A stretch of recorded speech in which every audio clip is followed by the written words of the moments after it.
All right, everyone. The legacy media is making a big deal about what J.D. Vance said. You know, he's Trump's running mate, about childless cat ladies, the fact that the country is run by bitter childless cat ladies. It's quite clear what he was referring to, and they're trying to say that this is, misogynistic in some manner. He's talking about a very specific subset of females. It's sort of like if I was referring to a specific subgroup of males that I happened not to like for some reason, like effete indie hipster kids or something like that. I'm not talking about all men. I'm saying that there's a subgroup of men that I don't respect, I don't generally ideologically agree with, and I have a fucking problem with because I find them to be objectionable in some way. Of course, I have no problem with some hipster music, but if your job is writing slam poetry on your iPad at the local cafe while sipping lattes, it's just not the lifestyle for me. I chuckle at it. I find it funny more than anything else and a little bit pathetic and strange. He's talking specifically about a subset of women, generally from the upper middle class or the elite class, who are infesting DC and pumping it full of DEI. That's what he's talking about.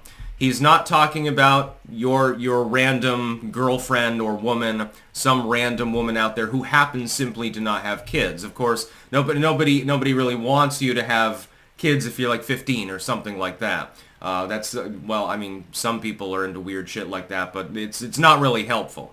You get propped up by welfare, generally speaking. Something that I personally don't agree with. I'm not a misogynist, for example. I have a daughter, a wife, etc.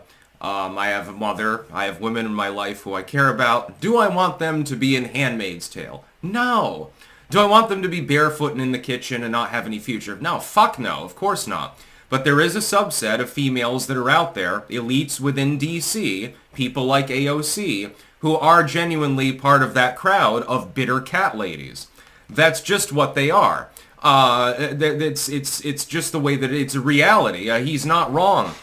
Fundamentally, he's correct. And the fact is that these are politicians he's talking about.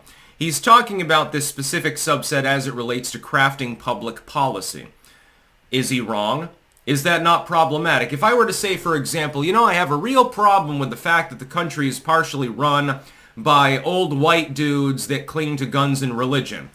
Who said that before, by the way? I'm not talking about all men. I'm talking about a few dozen or hundreds of policymakers. I'm talking about a specific subset of men when I make that statement. I'm not talking about every man in the world. Hell, I am one. It's perfectly fine. J.D. Vance has a wife. He's got a mother. He's got women in his life that he cares about. He's not talking about some random woman who simply hasn't popped out 5 babies. He's talking about the political elite class of very bitter people who are going through menopause, generally speaking, and therefore fuck up public policy. He is fundamentally correct. He's not wrong. This is not a misogynistic statement. It applies to 0.00001% of American females. That's the long and short of it. And the legacy media, and of course his political opponents, and the latter is fully expected. It's election season, so it's all bullshit. It's propaganda from the political elite. They're trying to seize on it and say J.D. Vance hates childless women. He wants all women to be forced to have like 5 babies. Well, that's not what he said, now is it? If you listen to the full statement, that's not even close. Propaganda level red. We've been getting this now for a long time within U.S. politics. This is not the only election season, as some people think that 2016 is like the first election season you saw tidal waves of propaganda. No, you've seen the political elites seize upon commentary many, many times before. For example, Mitt Romney, 2012 versus Obama. He said that he had binders full of women, right? Well, that's not actually what he said or the intonation, but it was seized upon as a talking point. One thing that I would say is that Trump and Vance need to be a little bit more careful about their messaging, because you're handing fucking ammunition to the goddamn Democrats. You got to be a little bit more careful with what you say. Now, he's doubled down, and actually that's the right thing to do. He said, look, I'm not going to take back my comments at all. I was correct. Yes, you are, JD. Just keep in mind that there are a subset of people susceptible to propaganda who won't like what you happen to say. Thankfully, they probably leaned over towards wanting to vote for Kamala to begin with, so it doesn't require that much of an explanation. Then there are people that are blackpilling about J.D. Vance.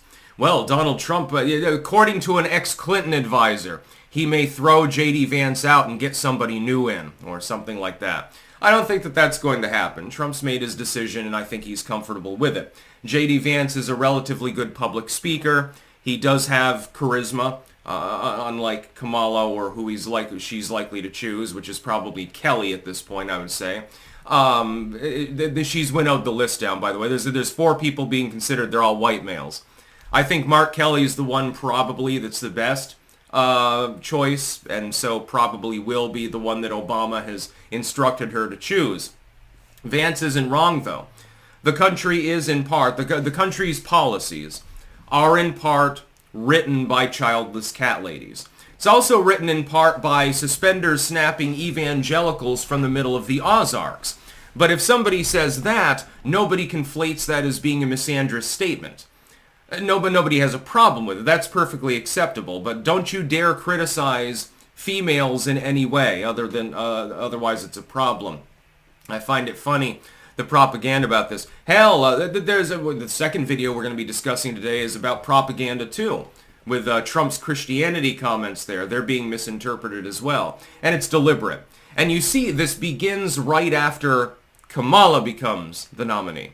When Biden was going to be the nominee, there was less and less wagon circling going on. The legacy media was actually nipping at his heels. It's because they wanted him out because they realized he couldn't win. They're throwing up a Hail Mary, and the Hail Mary is Kamala Harris.